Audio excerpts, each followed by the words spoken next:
Hello, everybody. Welcome to this episode of the Prosecutors After Dark. Roll Tide, Alice. How you doing today? Is that how we do it? Is that what we're doing? Because I was too doing. busy dancing. This is how Brittany dances to everything. Is that right? With one hand in the air. Who It's the taught best her way that? to dance. Yeah. One hand in the air. Only one. Like a She lasso. probably learned it from you. Does she do the Probably lasso did. while she goes? Yeah. But the other hand's like straight out. It's like a little merengue. Anyways, Alice, so I hear you have a story for us. I have a story for you. But before we dive into the story, how's the government shutdown been going for you?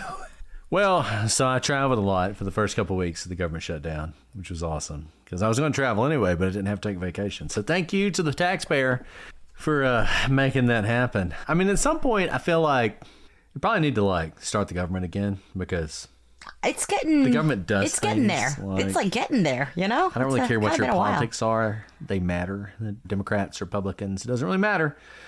Government does things. Got to get done.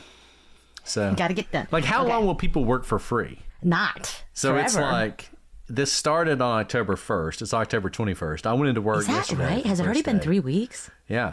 Oh, here I thought it was like 2 weeks. And I'm like doing stuff. Like the courts are starting to close. I Courts did are get now an email closed on today that the Friday. court was like, we're now closed because we're in phase 2 of shutdown. Yeah, I got the same email. Yeah. Oh. So they're starting to reschedule oral arguments, like all that stuff. It's like, hey, like some point we got to move forward. Like people cannot literally work forever without I money. know. Because they have to actually pay. I remember Yeah. which shutdown was it that was kind of like, I was in DC for it. But like it kind of got, you know, because people did have to pay rent. And we lived in DC and rent was not cheap. Somebody was like, today was like, I'm going to have to get a second job. And I was like, good thing I already got one. I already got one.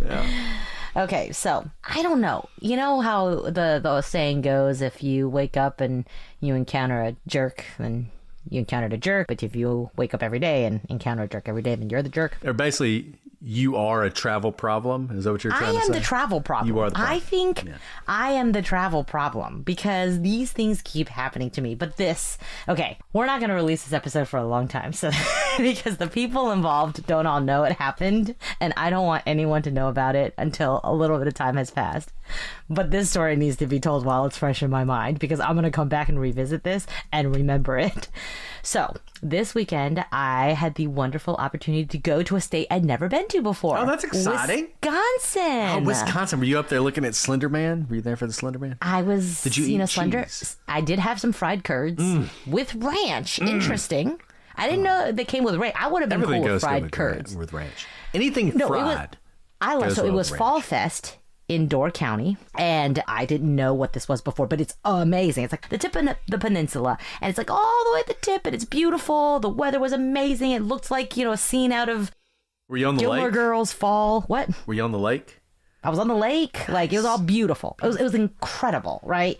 Had such a great time. And I'd never been to Wisconsin at all. I've never been to Wisconsin. Ate a lot of cheese there. Ate a lot of cheese. It was delicious there. If I would only love I could have, like, to packed go to it back. Wisconsin. Once again, Have you been there? no. If you're up in Wisconsin, if you're in Waukesha, and you got a space for us to do a live event, send us an email. I would go back in a heartbeat. I understand that the winters are probably kind of harsh, but I kind of feel like it'd still be beautiful because it was late October and it was just beautiful. I recognize it could have been freezing. It was not. It was like 60, 70 degrees. Perfect weather. It was even a little warm.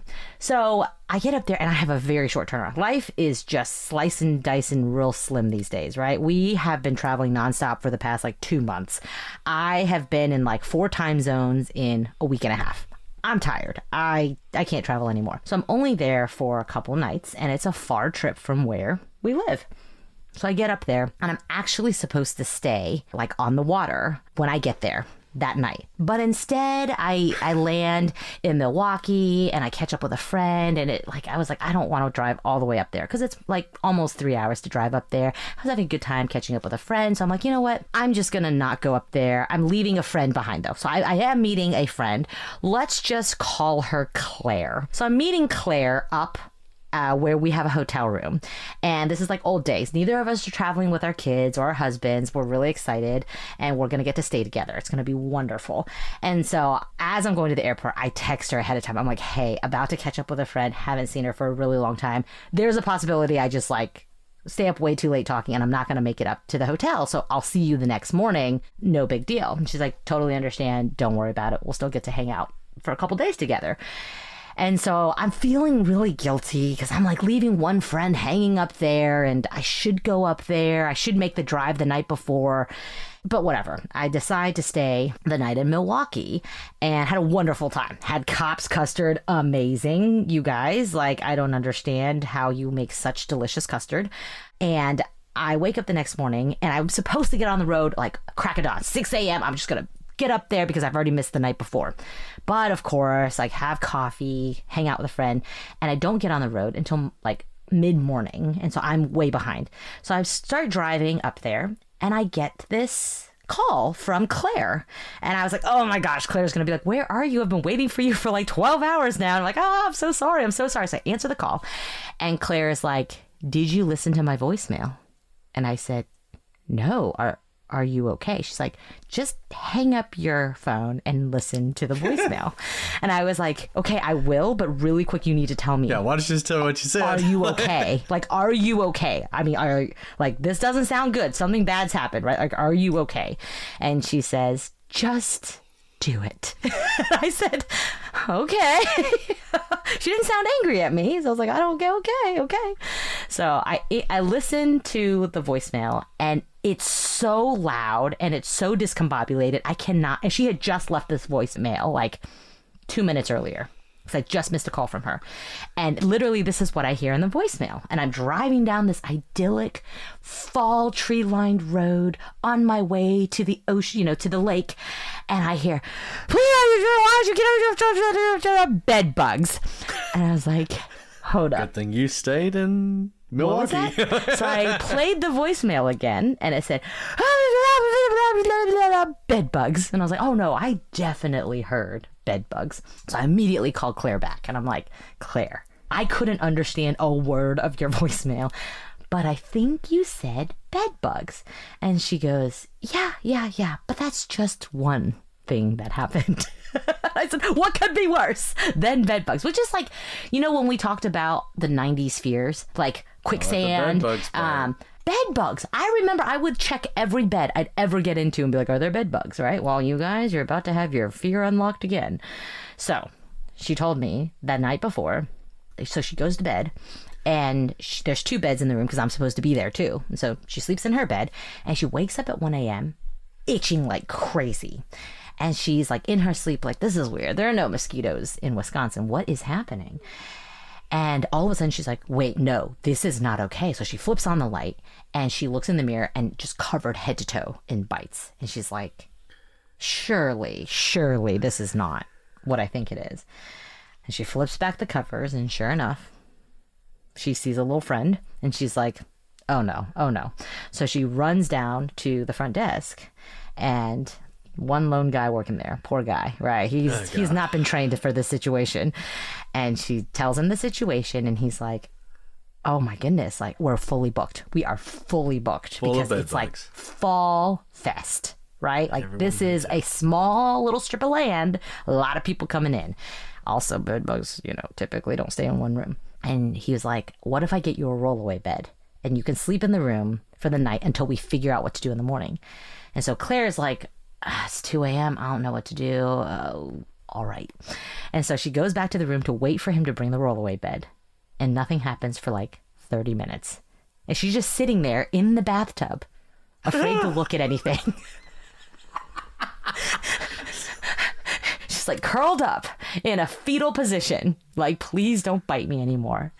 And she's like, this isn't right. It can't take this long. So she opens the door and she looks out and the poor front desk man is standing listlessly in the middle of the hallway, just turning in 360 circles repeatedly. And she said, are you looking for me? And he said, yes, I didn't know which room you were in and I didn't want to knock on the door. So he brings in the rollaway bed. And she is just itching up a storm now. She's like, like this is terrible. Like there's stuff all over this room. And so she, just for good measure, flips back the bed I would have slept in. And clear as day, 2 huge bed bugs were right on top of the pillow and they were moving. Because the one she saw earlier was dead. Oh, God. So she's like, it's possible it's just a dead bug. Oh, God. So that would have been where my head was. Oh, God. And so she's like, you know what? No, I refuse to sleep in this room. No, you take your rollaway bed. I'm not sleeping in here. And he was like, okay, well, I don't know what to do. And she's like, I don't care what you do. Go figure it out. And so he comes back and he's like, okay, I found one room. She's like, fine, take me there. They like leave everything behind. And so they took her to a room on a different floor, and she walks in and she's like, it was the middle of the night and I should have noticed that things were a little strange. For one, this room didn't have a bed. It only had a Murphy bed that was in the wall. That's a strange hotel room. You know, like not your typical hotel room, but whatever. And then she sees a door ajar. And she thought, well, perhaps it's a closet door. So she goes to push the door, and inside she hears someone say, we're sleeping in here. And the front desk man, runs to the door, quickly shuts it and bolts it and says, I'm so sorry, that shouldn't have been open. That really should have been red flags at that point. But she's like, I'm so tired. Whatever. I am going to bed. So she pulls the Murphy bed down. This is like a Mr. Nightmare story. She crawls into bed and she pulls the covers over her head and she falls asleep. But then she's like, what is happening? She goes to the door and the front desk man is there and he's like, you have got to come with me. This room is rented out. We have to go now. Oh, God. And she's like, what are you talking about? I am so tired right now. So she's like, I was like out of my mind. I was trying to make the bed and cover my tracks as if I was in the wrong. Oh, God. And so they push the Murphy bed back up and she runs out of the room. And she was like, but I like left. I'm pretty sure I left the light on. And they must have been like, what happened last night? So they run down and they're standing at the front desk in the lobby. And it's now like 3:30 in the morning. And she's like, I mean, you got to figure out something to do because I'm really tired. And so he's like, he makes some calls and he goes, okay, I found a room for you. Remember, they said that it was completely booked. And so she's like, fine, take me there. And so she follows him to this room that can only be described as probably where whoever's working the front desk sleeps at night, because it is not decorated like the rest of the hotel. It doesn't look like a hotel room. There is a bed in it, but the curtains don't match, the carpets don't match, the walls are not meant to be rented out. And she's like, I don't care, whatever. So she lays down and goes to bed and she falls asleep. And then she hears, oh, God. And she's like, what? And she opens the door and the sweet front desk man, I would have opened it. I'd have been like, wants so badly to make this better for her. And he's standing there with a can of Pringles and a bag of pistachios from the mini bar and just hands it to her. Oh, God. And walks away. Oh, and God. so at this point, she's like, whatever. And she falls asleep for like 2 hours and then gives me a call. And so I'm like, okay, well, you're telling me this like very elaborate story. Surely it's been figured out by this point. She goes, oh, no. They gave us our new room once the manager came in. And I got checked in. They apologized. They went and washed my clothes. They sprayed my bag. And I was thinking the whole time, Claire, you're not coming near me all weekend. Yeah. I don't care. Unless they got DDT. I'm really sorry. I love you, but we're going to have to talk through like, the looking glass. And she's like, so I got my key and I have slept 2 hours. I am so tired. And I go up the elevator and I go to the door and I badge in and I open the door and there's a girl sitting on the floor, curling her hair. Clearly, the beds have been slept in. Of course there is. She was very occupied. And so the girl obviously is a little freaked out and says, may I help you? And so Claire immediately backs out, closes the door, goes down to the front desk and says, so that room you just gave me, yeah, it's occupied. And they said, are you sure? And she said, unless I'm seeing ghosts, definitely occupied. And they double down and say, but it shows in my records that it's unoccupied. And so at this point, I totally interject. I'm like, we're not going to stay here. We're going to drive an hour away because there's no vacancies, literally no room at the inn for an hour. We're going to stay an hour away and that's all. And so I was trying to look for a place to just put on my dress because I didn't want to put it on at a gas station. I didn't want to put on a ball gown at a gas station. So I got ready at a gas station except for the ball gown. So I showed up and I was like, Claire was like, I'm in this locker room. Come get dressed with me. And I was like, okay. So I go up to the front desk and I said, hi, I'm supposed to stay here tonight. I have a reservation, but I have the room with the problem, so I'm looking for the locker room. And the person working the front desk looked at me and said, what problem? And I'm like, I'm trying so hard not to ruin your business right now. And I was like, the problem that is a real problem that may have spread to 3 rooms. And she goes, I don't know what you're talking about. Could you be more specific? And I said, why don't you just show me the locker room? So I go to the locker room, we get changed, I come back out. And the sweet person working the front desk runs after me and says, I know what problem you're talking about now. Delightedly. And I just said, okay. And she said, well, we found a room for you and we're going to hold it for you. Great. And I said, no, thank you. And she said, are you sure? I said, absolutely. And you probably shouldn't rent it to anybody else either. And then we left and never went back. But it was the best weekend ever. I had I'm so glad much you fun. had a great time. But does that happen to anybody else? No, it's just you and your friends who you curse with your problems. Yeah, apparently. This has never happened to Claire before. Have except you right now. Have you ever worked for a hotel? No. See, you I have. did. Has this Because- ever happened to you? You should have seen this situation. Never seen that one. So when I was in college, I was looking for a job, and I didn't want to be a waiter because those jobs are hard. So I was looking Those for are a hard. job where I can make money, but it wasn't that hard. And there was a local motel, the Jameson Inn, that was hiring. And so I got a job there. And I worked there for like 2 years. And the thing about it was, to save money, there was only one person ever working there. And so if you had the 3 to 11 shift, it was just you. Or the 11 to 7, or the 7 to 3. Whatever you were doing, it was just you. And I tell you what, you saw some stuff, man. I mean, I believe it. the ladies believe the it. night would come in and they would rent rooms. Was there a room? I'm just curious. Was there a room for the front desk person Okay, to sleep in? so we always kept 2 rooms available. One was right next door to the front desk. And it had, like you described, it had a single bed. So like a cot, basically.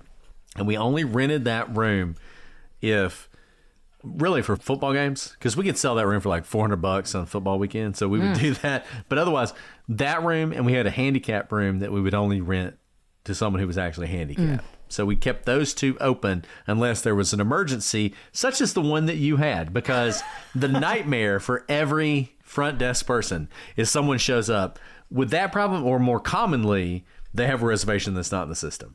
And they're like, what are you talking They about? have a room held at least. Exactly. And they show you, they're like, I have it. And like, oh shoot, we're sold out. Oh, well, we got a single bed, you know? And the thing I'll tell you, so I used to rip people off all the time. So like we would get bonuses. It's funny. I wouldn't get them, but my manager would. And so I'm like a good employee, right? So stupid. Probably the reason Jameson Inn is no longer in business was their incentive structure. So you got bonuses if your average rental was over a certain amount. So like, But like price? yeah, price. So like, It's like game theory. so if your average price was like $90 a room, you got a bonus. If it was below that, you wouldn't. Now this is stupid because when we cleaned rooms, the person cleaning it, they took 12 minutes to clean it. That was the standard. It takes 12 minutes to clean a room in a motel. So that means if that person is making, let's be generous and say like $15 an hour, right? I mean, basically a quarter of an hour to clean it. So the cost to rent a room is like $5, right? So you're making money on that room if you rent it for really any price. So the profit maximization would be rent the room. So if someone comes in, for instance, and says, hey, I want a room, and you say $90, and they're like, I ain't doing 90, I'll do 75. The profit maximization would be to do that. But the incentive structure for the employees was to say, sorry, can't do it. So they leave, they don't rent the room. You could rent 5 rooms, or you could rent 1 room. If you rented 1 room for $100, that would get you a bonus. Whereas if you rented did 5 at 75. No bonus. Oh, interesting. all the rooms, you could sell the place out at $75. No bonus. Ridiculous. Stupid. But I was like, okay, this is kind of like when I worked for the government. I was a census enumerator. Have I told you about this? Yes, you have. Yeah. And so just briefly, in case I haven't mentioned to anybody. So when I worked for the Census Bureau in high school, the way it worked was you were expected to do 8 houses an hour. And if you did 8 an hour, you got like top marks. So I figured out, okay, so to do an 8-hour day, which was the most you could do, I have to hit 64 houses. Is that 8 times 8? Yeah. Okay. Good job. Good math. I have to do 64 houses. So I would do 64 houses in like 2 hours and then just do 8 hours. And I would go in for my checkup and they'd be like, you're doing so great. You're right on the number we want you to be on. And I'd be like, thank you so much. So I'm getting paid for 8 hours for 2 hours of work, right? So I did this all the time. So there I was like, I figured it out. So if you came into the hotel, and this is just a recommendation for you, if you are ever looking for a hotel room, if you came into my hotel and you asked for a room, like, hey, I need a king. I'm like, I got one. Great. Here's my credit card. You got charged like $120 for a room because you didn't ask the price. So I charged you whatever I wanted to. And I used that to offset if someone came in and bargained with me. If you bargained with me, it'd work. Like if you came in and said, hey, I want a room. How much is it? $100. I ain't paying $100. Do $75. I would say, okay. And then I would offset that with the people who didn't ask. Right? So those people would get charged more for their room than the people who asked. So if you asked, you got lower. And so that way, my numbers are always way higher than everybody else's. Like my average. Because you were just ripping people off who handed you their credit cards, you scammer. Absolutely. I mean, whatever. I can charge you whatever, right? I mean, like, so that's what I would do. I loved working that place, man. It was so much fun. So the ladies of the night would come in and they would rent a room and they would always give you like a little extra, right? Like, I'll give you a 20 or something. They would what? Give you like a 20, like slide across the bar. No, they wouldn't. Is that so you wouldn't report them? Yeah, because they're like, so I would sit there. So we had these cameras and I would sit there and just watch like the men come in and out of their rooms, right? Because they're doing their business, right? Like, so the men would just come in and out. I had one, the weirdest one ever was these two people came in. And you were supposed to give an ID. If you're going to pay in cash, you were supposed to give an ID. And I often wouldn't make people do that, especially the ladies. I wouldn't make them do that. But like these people was like, hey, yeah, I need an ID. And they're like, oh, we'll bring you one. And they never did bring me one. I didn't think about it. Next day comes, we go in, no people. There's just blood everywhere.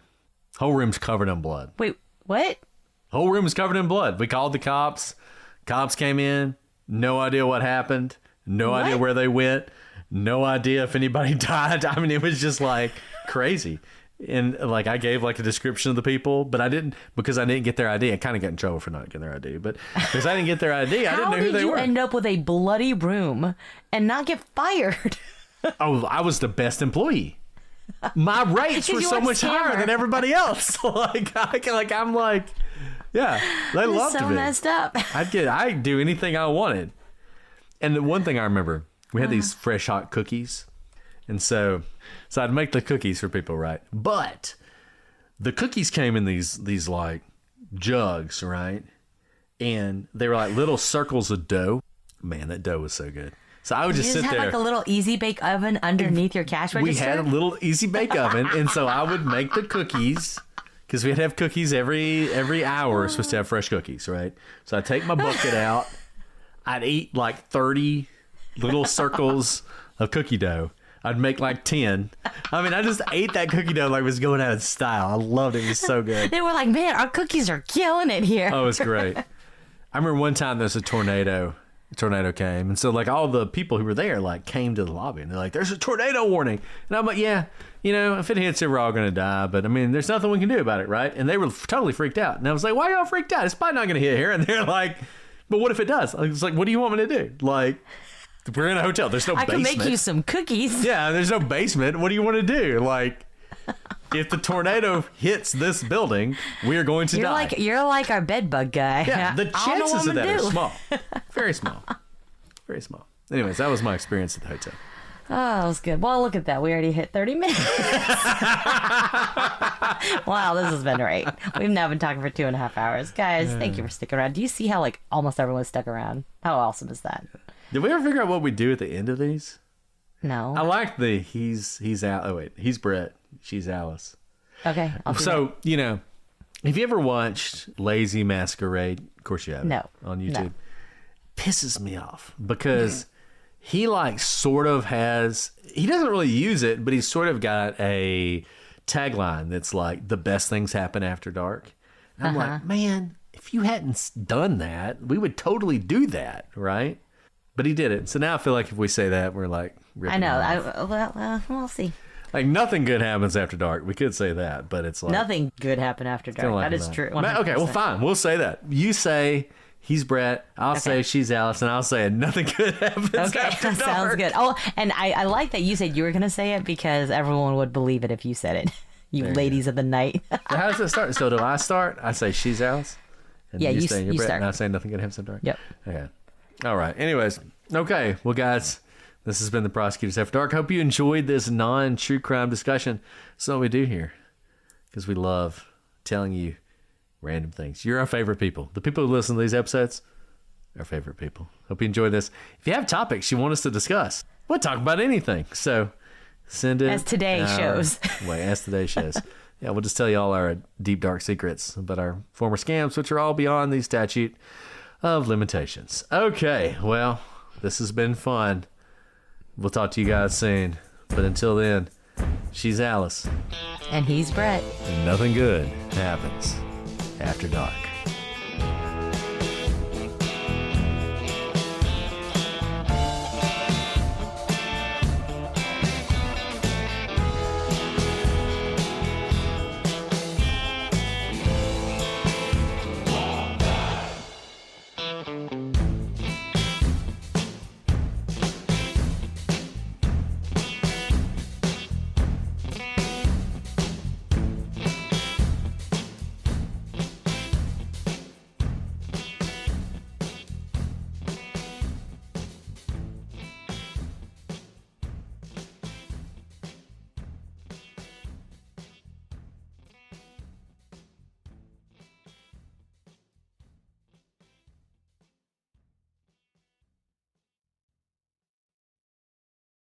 Shopify's point of sale system helps you sell at every stage of your business. Need a fast and secure way to take payments in person?